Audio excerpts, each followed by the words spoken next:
ইতিহাস জানার আড্ডা চ্যানেলে প্রত্যেককে স্বাগত জানাই। আজকে যে বীর বিপ্লবীর কথা আমরা শুনতে চলেছি, তিনি আমাদের জীবনে অনেকটা গভীর রেখাপাতের মতন রেখা টেনে দিয়ে গেছেন। তিনি হলেন আমাদের সেই মহাবিদ্রোহের অগ্নিশিখা মঙ্গল পাণ্ডে। সালটা তোমাদের কাছে খুবই পরিচিত, 1757 সাল, যে বছর পলাশীর যুদ্ধ হয়। আর ওই যুদ্ধের মধ্য দিয়ে ব্রিটিশরা ভারতের শাসনভার দখল করে নিয়েছিল এবং অত্যাচার করতেও শুরু করেছিল। এই অত্যাচার শুরু হওয়ার 100 বছর পর 1857 সালে মঙ্গল পাণ্ডে ব্রিটিশদের বিরুদ্ধে যুদ্ধ করে ব্রিটিশদের টনক নড়িয়ে দিয়েছিল। চলো তাহলে এবার শুরু করা যাক আমাদের বীর নায়ক মঙ্গল পাণ্ডের ছেলেবেলা সম্পর্কে। তবে মঙ্গল পাণ্ডের সম্পর্কে বেশ কিছু জানা যায় না, যতটা জানা যায় তা তোমাদের শোনাতে চলেছি। তিনি ছিলেন উত্তরপ্রদেশের বালিয়া জেলার গোঁড়া এক ব্রাহ্মণ পরিবারের সন্তান। ফৈজাবাদের অন্তর্গত আকবরপুর তহসিলে 1827 সালে মহাবিদ্রোহের অগ্নিশিখা এই মঙ্গল পাণ্ডের জন্ম হয়। পিতার নাম দিবাকর পাণ্ডে, তিনি পেশায় ছিলেন আবার কৃষক। মঙ্গল পাণ্ডের একটি ছোট্ট বোন ছিল, তাদের খুবই সুখী স্বাচ্ছন্দ্যেই দিন কাটছিল। তবে একটি দুঃখের ঘটনা ঘটে যায়। 1830 সালে বোনের অকাল মৃত্যু ঘটে, আর এই মৃত্যু তার গভীর রেখাপাত ঘটেছিল তার মনে। তার ছোটবেলার দিনগুলি কেটেছিল ওই গ্রামেরই এক প্রিয় বন্ধু মৌলভীর ছেলে নাক্কিমালের সঙ্গে। শান্ত সুন্দর সুনিবিড় গ্রাম্য পরিবেশের মধ্যে কেটেছে তার জীবন। সেই গ্রামে বিভিন্ন ধরনের উৎসবও হতো। দারিদ্র্যের জেরে তার পরিবার তাকে ইংরেজদের সেনা ছাউনিতে পাঠিয়ে দিয়েছিলেন।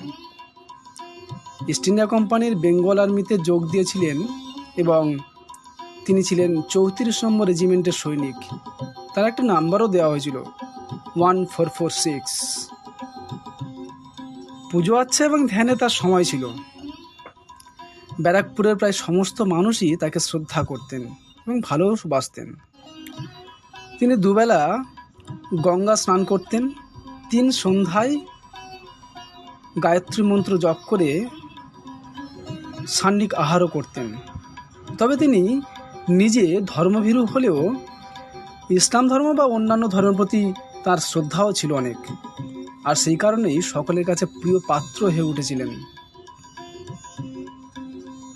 বিপ্লবী মঙ্গল পাণ্ডের মতো অনেক সিপাই জীবিকা অর্জনের জন্য আর্মিতে যুক্ত হলেও অনেকে বিদ্রোহীদের দমন করতে গিয়ে যুদ্ধক্ষেত্রেই মারা গিয়েছেন, অনেকে আহত অবস্থায় দেশে ফিরে গেছেন। মঙ্গল পাণ্ডেকে নিয়ে অনেক কবি গানও রচনা করেছেন, এমনকি তাকে নিয়ে একটি ছায়াছবিও তৈরি হয়েছে। 1857 সালের তখনকার সময় একটা নিয়ম ছিল, 53 নম্বর এনফিল্ড রাইফেলের টোটার সামনের অংশ দাঁত দিয়ে ছিঁড়ে বন্দুকে বারুদ ভরতে হতো, যেটা তোমরা প্রত্যেকেই জানো। টোটায় মাখানো আছে গরু এবং শুয়োরের চর্বি, আর সেটা কিন্তু দাঁত দিয়ে ছিঁড়তে হচ্ছে। এর ফলে জাতি ধর্মের নির্বিশেষে জাত খোয়াচ্ছেন তারা হিন্দু মুসলিম।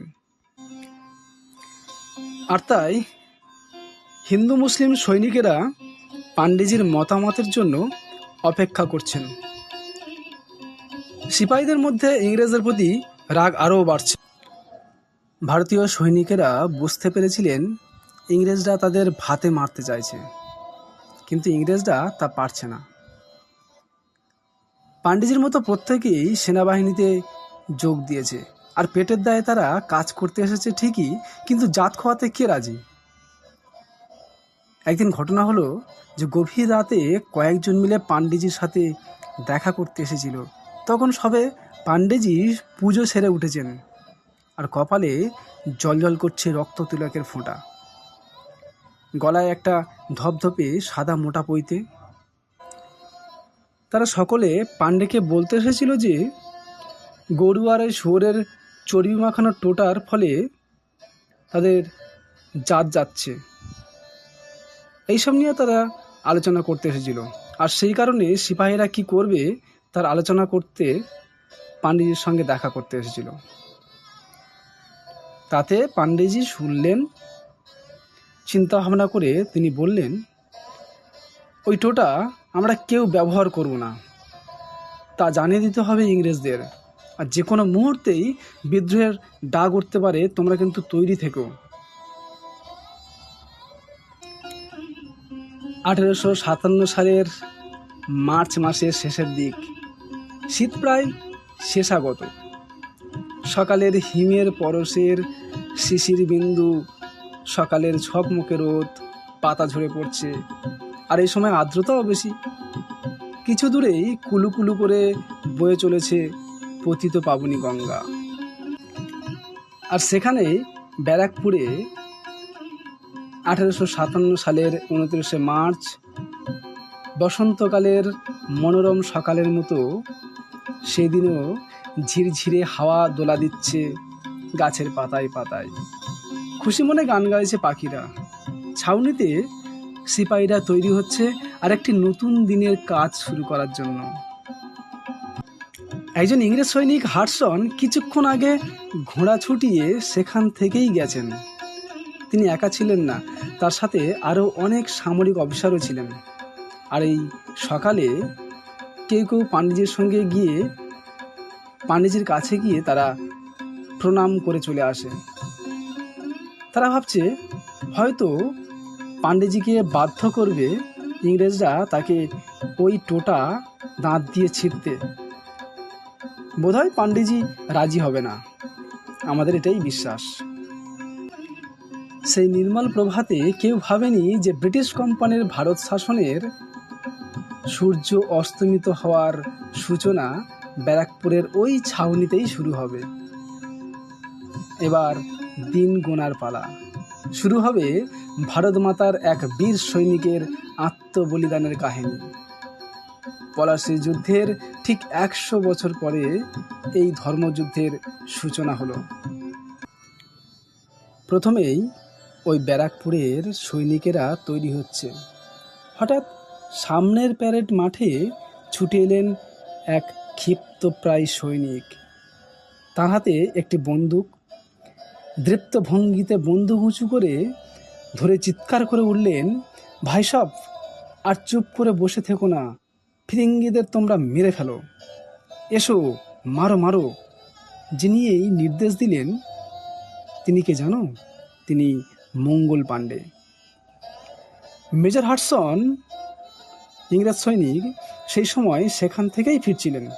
আর সেই দৃশ্য দেখে সিপাহীদের আদেশ দিলেন, গ্রেপ্তার করো ওকে, অ্যারেস্ট হিম। হাডসন অবাক হয়ে দেখলেন কোনো সিপাহী তার আদেশ মানছেন না। তিনি হতবাক, নির্বাক। হাডসন তখন নিজেই ঘোড়া ছুটিয়ে পাণ্ডেজির কাছে যাওয়ার চেষ্টা করলে পাণ্ডেজি তার আগেই হাডসনের বুকে গুলি ছুড়লেন। আর এই গোলমাল ও গুলির আওয়াজ গেল লেফটেন্যান্ট সৈনিক বাফেরের কানে। এই ইংরেজ সৈনিক ঘোড়া ছুটিয়ে পাণ্ডেজির কাছে আবার যাবার চেষ্টা করলে পাণ্ডেজির গুলি পড়ল বাফেরের ঘোড়ার পেটে। তিনি সব শুদ্ধ উল্টে পড়ে গেলেন। বাফের পাণ্ডেজির দিকে গুলি করলে সেই গুলি মাথার ঠিক ওপর দিয়ে চলে যায়। আর সেই সময় কোমর থেকে তলোয়ার বের করে বাফেরের ওপর ঝাঁপিয়ে পড়লেন এবং পাণ্ডেজি তার মাথা থেকে ধর আলাদা করে দিলেন। আর সেই সময় আর এক ইংরেজ অফিসার এসে পিস্তল তুললেন মঙ্গল পাণ্ডেকে লক্ষ্য করে। কিছু গুলি করার সুযোগ না পেয়েই অন্য এক দেশি সিপাহী ওই ইংরেজি সিপাহীকে মেরে দিলেন। ততক্ষণে খবর পৌঁছে গেল ইংরেজদের ডেরায়। বাফেরের জায়গায় কর্নেল জেইলার এলেন। আর ওই জায়গায় মঙ্গল পাণ্ডেকে দেখে গর্জে উঠলেন সেই ইংরেজ সৈনিক। কিন্তু কর্নেল হুইলার বুঝেছিলেন এই জায়গায় ওনার সাথে কেউ নেই, কারণ সব ছিল দেশি সিপাই, আর তারা প্রত্যেকেই ছিল পাণ্ডেজির সাথে। তিনি তাড়াতাড়ি চলে গেলেন ইউরোপীয় সেনা ছাউনিতে। তাদের আদেশ করলেন মঙ্গল পাণ্ডেকে গ্রেপ্তার করার জন্য। পাণ্ডেজিকে ইউরোপীয় সেনারা ঘিরে ফেলল। পাণ্ডেজি বুঝলেন তার পক্ষে এত সৈনিককে গুলি করে মারা তার পক্ষে সম্ভব নয়। ততক্ষণে তিনি টোটা ভরে নিয়েছেন বন্দুকে, আর বন্দুক তার বুকে রেখে গুলি চালিয়ে দিলেন। তার দুর্ভাগ্য, গুলিটা তার হৃৎপিণ্ডে ভেদ না করে পাশ দিয়ে চলে গেছে, ফলে তিনি আহত অবস্থায় পড়ে রইলেন মাটিতে। আর তাকে তুলে নিয়ে গেলেন ব্রিটিশরা এবং তাকে হাসপাতালে নিয়ে গিয়ে সুস্থ করে তুললেন। 1857 সাল 6 এপ্রিল সামরিক আদালতে মঙ্গল পাণ্ডের বিচার শুরু হয়। কর্নেল হুইপার এর সাক্ষীও দিলেন। সামরিক আদালতের কাছে মঙ্গল পাণ্ডে স্বীকার করলেন তিনি হাডসনকে মেরেছেন এবং বাফেরকে হত্যা করেছেন। এর জন্য তার কোনো দুঃখ নেই। তিনি বলেন, আপনি আমাকে ফাঁসি দিন, কোনো দুঃখ নেই। এর পরদিন 1857 সালের 8 এপ্রিল, সেদিনও শেষ রাতে উঠে স্নান করে পুজো করলেন। পুজো শেষ হতে না হতেই এসে গেল তার মৃত্যুদূতরা। ভোর 5টায় প্যারেডে ফাঁসি দেওয়া হলো স্বাধীনতার সূর্য মঙ্গল পাণ্ডেকে। তার দেহটা রাখা হয়েছিল খোলা আকাশের নিচে। তার কারণ, এই অবস্থা দেখে যেন অন্য সিপাহীরা ব্রিটিশদের বিরুদ্ধে বিদ্রোহী যাতে না করে। শেষ পর্যন্ত মঙ্গল পাণ্ডের জ্বলন্ত প্রদীপ নিভে যায়, যা আজও ভারতবাসীর মনে ও হৃদয়ের অন্তরালে লুকিয়ে আছে বেদনার সুরে। ধন্যবাদ।